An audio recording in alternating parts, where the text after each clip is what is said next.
নমস্কার, আমি বানর বাবু আর আপনারা দেখছেন বানর নিউজ। আবার রাজ্যে নতুন ঝগড়া শুরু হয়েছে, আবারও সেই ভোটার লিস্ট। আরে বাবা, ভোটার লিস্ট নিয়ে এই রাজ্যে যত নাটক, ওটা যদি সিরিয়ালে দেখাতো পুরো টিআরপি ভেঙে যেত। রাজ্য সরকার বলছে স্বাস্থ্য সাথী কার্ড আছে তো, রেশন কার্ড আছে তো, ওগুলো দিয়েই ভোটার লিস্টে নাম লেখা যাবে। আর নির্বাচন কমিশন একদম গম্ভীর মুখে বলছে না না না, এভাবে চলবে না। এটা তো ভোটার লিস্ট, এখানে কোনো খেলাধুলা হচ্ছে না। এখন প্রশ্ন হচ্ছে, রাজ্য সরকারের মাথায় হঠাৎ এই আইডিয়ার প্যারালাইট কেন পড়লো? মানে কি?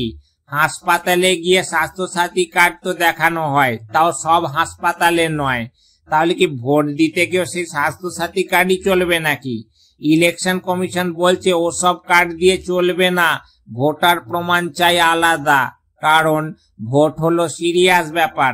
কিন্তু রাজ্য বলছে আমাদের মানুষ এত কার্ড বানিয়েছে, এবার সব কার্ড কাজে লাগাও। আরে দাদা, এই হারে যদি চলতে থাকে, কালকে তো বাসের পাস দেখিয়েও ভোট দেওয়া যাবে। ভেবে দেখুন তো, যদি স্বাস্থ্যসাথী কার্ড দিয়ে ভোট হয়, তাহলে কি ভোট নেওয়ার লাইনে ডাক্তারও বসবে নাকি? ভোট দেওয়ার আগে প্রেসার চেক, সুগার মাপিয়ে তারপর কি ব্যালট পেপার হাতে দেবে নাকি?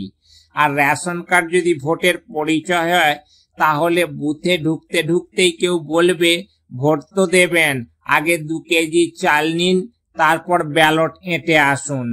একটা কথা বোঝেন, রাজ্যে ভোট মানেই মেলা, ড্রামা আর খিচুড়ি। এখন স্বাস্থ্যসাথী আর রেশন কার্ড নিয়ে ঝগড়া হচ্ছে, কালকে শুনবেন ভোট দিতে আধার লাগবে না, শুধু ফেসবুক আইডি থাকলেই চলবে।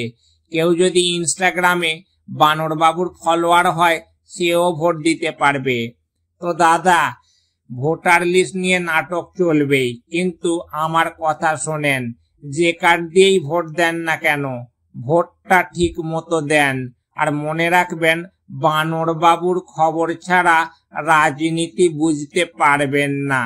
তো ভিডিওটা যদি ভালো লাগে একটা লাইক দেবেন, যদি কিছু বলার থাকে অবশ্যই কমেন্ট বক্সে কমেন্ট করবেন।